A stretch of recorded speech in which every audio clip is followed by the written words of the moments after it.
Hello students, welcome again to our channel Sun Physics. आज हम पढ़ने वाले हैं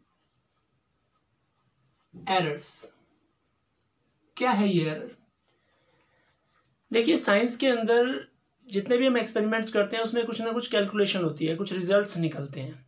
अब जो कैलकुलेशन करते हैं उसमें कुछ चीज़ें ऐसी भी होती हैं जिनकी वैल्यू हमें कुछ, जैसे हम t is equal to 2π√L/g इस फॉर्मूले को यूज करके g की वैल्यू निकालते हैं।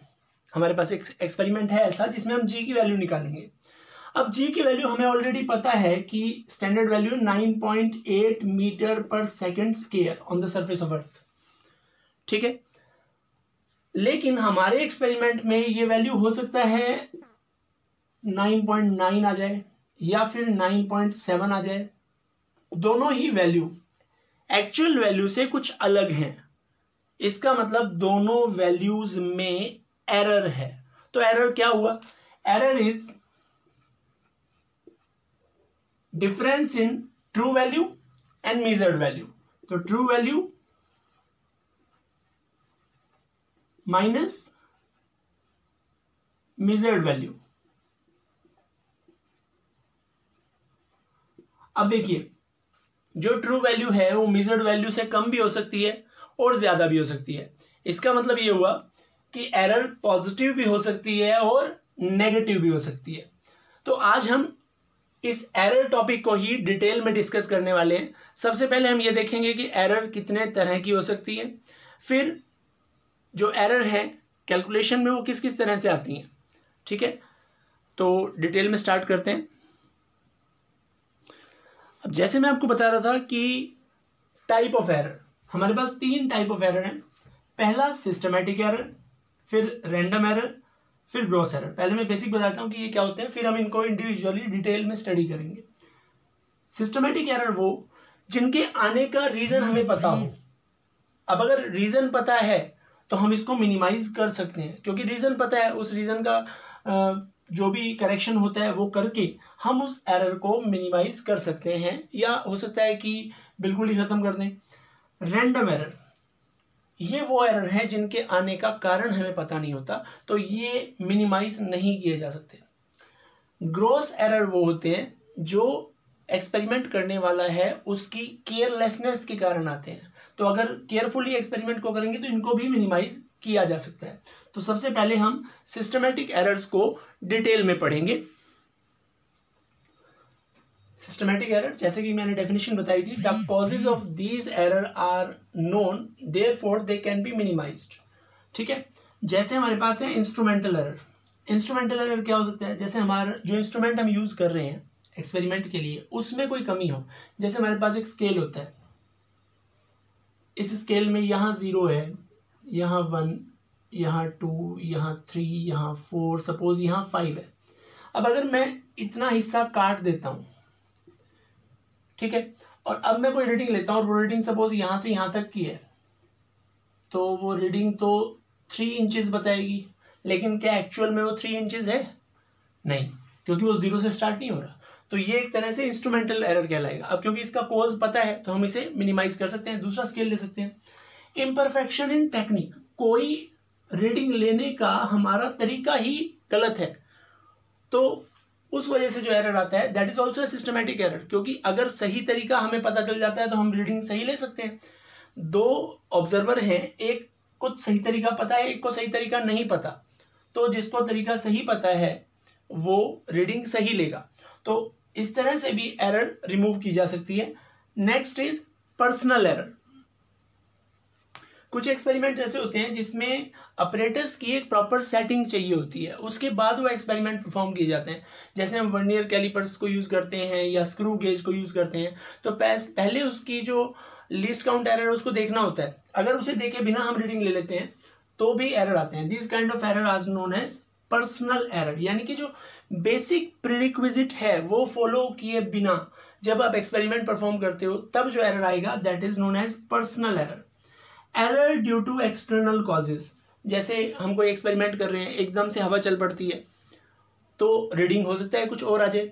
कोई और एक्सपेरिमेंट ऐसा है जिसमें हाई वोल्टेज आ जाती है एकदम, तो भी रीडिंग कुछ और आ सकती है। तो ये एक्सटर्नल कॉजेज है। ये भी सिस्टमैटिक एरर में आते हैं क्योंकि इनके आने का कारण हमें पता है। Next is least count error, इस कैटेगरी का लास्ट एरर है ये। लीस्ट काउंट एरर से पहले आपको लीस्ट काउंट समझना पड़ेगा कि लीस्ट काउंट क्या होता है। लीस्ट काउंट को हिंदी में बोलते हैं अल्पतम अंक।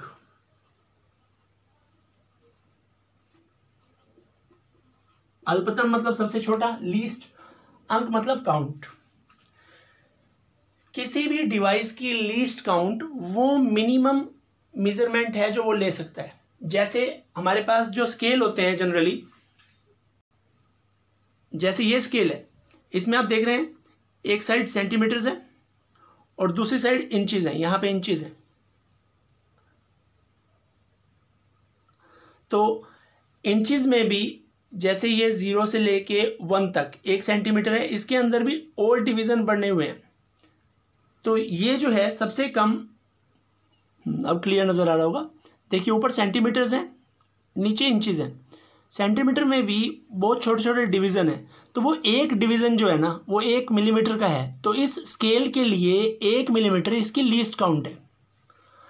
अब अगर एक डिवाइस ऐसा है जिसकी लीस्ट काउंट 0.1 मिलीमीटर है, एक जिसकी है 0.01 मिलीमीटर, तो कम लीस्ट काउंट इसकी है, इसकी लीस्ट काउंट ज्यादा है। तो जिसकी लीस्ट काउंट जितनी कम होगी वो उतना कम एरर देगा, यानी कि उसके इंस्ट्रूमेंट से रीडिंग जो हम लेंगे उसके करेक्ट आने की संभावना ज्यादा होगी। यानी कि जितना कम लीस्ट काउंट होगा उतना हम एक्यूरेट रिजल्ट की तरफ जाएंगे। तो लीस्ट काउंट एरर का मतलब क्या हुआ? जैसे मेरे पास एक रीडिंग आती है 1.1 मिलीमीटर, ऐसे इंस्ट्रूमेंट से जिसका लीस्ट काउंट ये है। अब मैं और बेटर इंस्ट्रूमेंट यूज करता हूं जिसका लीस्ट काउंट और कम होगा, मेरे पास रिजल्ट आ जाता है 1.15 मिलीमीटर। तो इन दोनों में से ज्यादा एक्यूरेट रिजल्ट कौन सा है? ये वाला।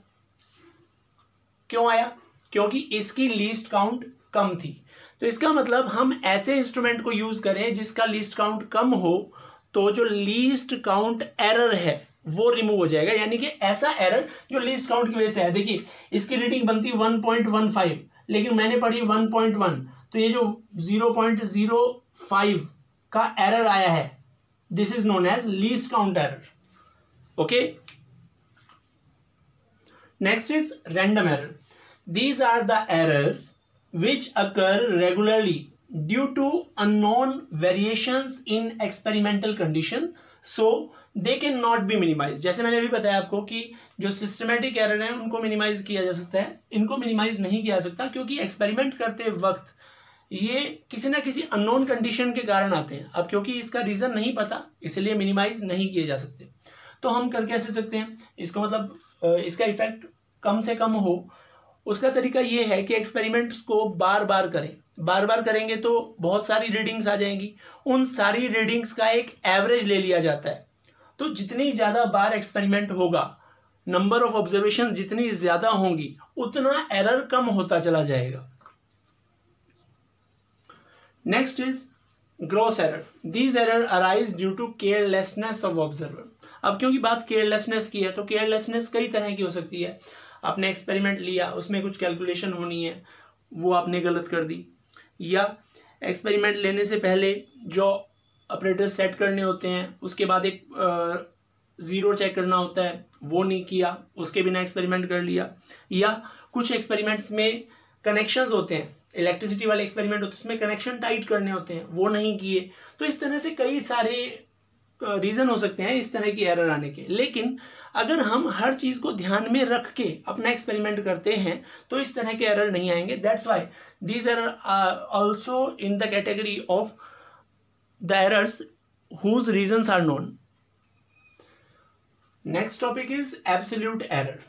यहां से मैथमेटिकल पोर्शन शुरू हो जाएगा, यानी कि ये जो टॉपिक है यहां से आपका न्यूमेरिकल का बेस बनना शुरू होगा। एब्सोल्यूट एरर का मतलब क्या है? सपोज मैं कोई क्वांटिटी मेजर कर रहा हूँ, वो लेंथ हो सकती है, ब्रेड्थ हो सकती है, कोई फोर्स हो सकता है, कुछ भी हो सकता है। सपोज कोई क्वांटिटी है ए, अब मैंने उसको कई बार काउंट किया है, यानी कि एक्सपेरिमेंट कई बार किया है, तो मेरे पास रीडिंग्स आ जाएंगी A1, A2, A3, मैंने n बार किया है तो n। ठीक है, अब मैं क्या करता हूं, let these are the readings of a quantity when taken n times, when measured n times। जब हमने n बार उस क्वांटिटी को मेजर किया तो मेरे पास ये अलग अलग रीडिंग आ गई। अब एरर निकालने के लिए मुझे ये पता होना चाहिए कि ट्रू वैल्यू क्या है। अब क्योंकि वो रीडिंग मैं पहली बार ले रहा हूँ, सपोज इसी मार्कर को ले लेते हैं, इसकी लेंथ लेना चाहता हूँ मैं, यहाँ से ले ली, फिर यहाँ से ले ली, फिर यहाँ से ले ली, फिर यहाँ से ले ली, फिर यहाँ से ले ली, मतलब यहाँ से यहाँ से यहाँ से कई सारी रीडिंग्स आ जाएंगी। तो अब मुझे एक्चुअल रीडिंग नहीं पता, तो मैं ट्रू वैल्यू किसको मानूं? ट्रू वैल्यू होगा ए मीन। ए मीन क्या हो जाएगा? A1 plus A2 plus A3 करते जाओ AN बाय n। इस AM को, ए मीन को मैं ट्रू वैल्यू कहूंगा। सो AM will be true value. अब ये ट्रू वैल्यू होगी तो एब्सोल्यूट एरर क्या होगी? हर एक क्वांटिटी में हो सकता है कि मुझसे एरर हुई हो, क्योंकि A1, A2, A3, AN ये अलग अलग वैल्यूज हो सकती हैं। AM तो एक वैल्यू हो गई ना फिक्स। तो जो डेल्टा A1 है, this is the absolute error in measuring quantity first time. तो ये हो जाएगा AM माइनस A1। जैसा कि हमें पता है एरर क्या होता है? True value minus measured value. ऐसे ही डेल्टा A2 क्या हो जाएगा? AM माइनस A2 करते जाओ ऐसे ही, तो आपके पास डेल्टा AN क्या हो जाएगा? AM minus AN। इस तरह से हम ये individually absolute error in A1, absolute error in A2 up to absolute error in AN find out कर सकते हैं। Next is mean absolute error. अब जो भी एब्सोल्यूट एरर्स हमारे पास आई थी, जैसे हमने निकाला था delta A1, delta A2, delta A3 up to delta AN, ये सब निकाला था। मीन एब्सोल्यूट एरर में हम क्या करेंगे? एक तो इनका मैग्नीट्यूड लेते हैं सबका, ठीक है, फिर इनको जोड़ देते हैं जितने भी हैं, और उन सब का एवरेज ले लेते हैं। कितनी क्वांटिटीज है? 1, 2, 3 अप टू n। तो n, this is known as mean absolute error delta A mean, या डेल्टा AM कह लो इसको। तो ये कहलाता है मीन एब्सोल्यूट एरर। अब इसमें एक बात ध्यान रखिए, ये वैल्यू नेगेटिव नहीं आ सकती। क्यों नहीं आ सकती? क्योंकि हमने सबके मैग्नीट्यूड्स लिए हैं। अगर ये नेगेटिव था भी तो इसका मैग्नीट्यूड पॉजिटिव हो जाएगा, ये नेगेटिव भी था तो मैग्नीट्यूड पॉजिटिव, तो सारी वैल्यू क्या हो जाएंगी? पॉजिटिव। जबकि जो एब्सोल्यूट एरर्स थे वो पॉजिटिव भी हो सकते थे और नेगेटिव भी, क्योंकि अभी AM माइनस A पढ़ा था ना उसे, तो ये बड़ा हो ये छोटा हो तो पॉजिटिव, और ये छोटा हो ये बड़ा हो तो नेगेटिव। यानी कि एब्सोल्यूट एरर पॉजिटिव भी आ सकते हैं और नेगेटिव भी आ सकते हैं, लेकिन मीन एब्सोल्यूट एरर जो है वो हम पॉजिटिव ही लेंगे। एक बात और, ये हमने इसीलिए किया है क्योंकि कई बार ऑब्जर्वेशन लेने के बाद हो सकता है कि किसी में एरर नेगेटिव आ जाए, किसी में पॉजिटिव आ जाए, अल्टीमेटली हमने उनको ऐड करना है। लेकिन अगर मैं क्वांटिटी को कहूं, जैसे मेरे पास क्वांटिटी की ट्रू वैल्यू आई थी AM, उसमें एरर क्या आ गया? Delta AM। तो टोटल जो एक्चुअल वैल्यू आएगी with error limits, with error limits, वो क्वांटिटी जो होगी वो AM प्लस डेल्टा AM भी हो सकती है और AM माइनस डेल्टा M भी हो सकती है। इसका मतलब जब मैं क्वांटिटी को एरर लिमिट्स के साथ रखूंगा तो मैं उस एरर को प्लस भी कर सकता हूं, माइनस भी कर सकता हूं। ध्यान ये रखिएगा, ये वैल्यू ये तो पॉजिटिव है, लेकिन इससे पहले पॉजिटिव भी लगाया जा सकता है, नेगेटिव भी। जैसे मैंने बताया था कि 9.8 मीटर पर सेकंड स्क्वायर G की वैल्यू आती है, ठीक है। अब मेरे एक्सपेरिमेंट में ऐसा तो नहीं है कि हमेशा 9.9 ही आएगी। अगर इसके हिसाब से चलें तो रिजल्ट क्या आएगा, 9.8 माइनस 9.9 तो माइनस 0.1 और प्लस भी आ सकती है 9.7।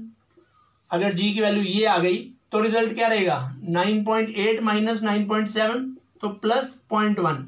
इसका मतलब एरर पॉजिटिव भी हो सकता है और नेगेटिव भी, यानी कि क्वांटिटी को जब मैं एरर लिमिट्स के साथ लिखूंगा तो उसमें एरर जोड़ा भी जा सकता है और घटाया भी जा सकता है। नेक्स्ट इज रिलेटिव एरर और फ्रैक्शनल एरर।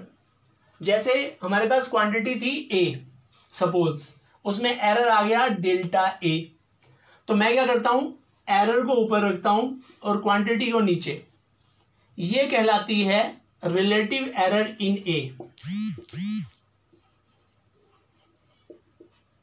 यानी कि जिस भी क्वांटिटी की रिलेटिव एरर निकालनी हो, उस क्वांटिटी में जितना एरर आया है डिवाइड बाय उस क्वांटिटी की जो ट्रू वैल्यू है उसका रेशियो रिलेटिव एरर या फ्रैक्शनल एरर कहलाता है। इसी में अगर 100 से मल्टीप्लाई कर दो, यानी कि relative error into 100 is equal to percentage error. काफी इंपॉर्टेंट टॉपिक है परसेंटेज एरर, आगे हम इस पे न्यूमेरिकल करेंगे। तो आज के लिए हमारा ये टॉपिक यहीं पे खत्म होता है। इससे आगे एरर में हम अगले वीडियो में करेंगे। अगर आपने इससे पहले के वीडियोस नहीं देखे हैं तो उसका लिंक जो है वो इस वीडियो के डिस्क्रिप्शन बॉक्स में गिवन है।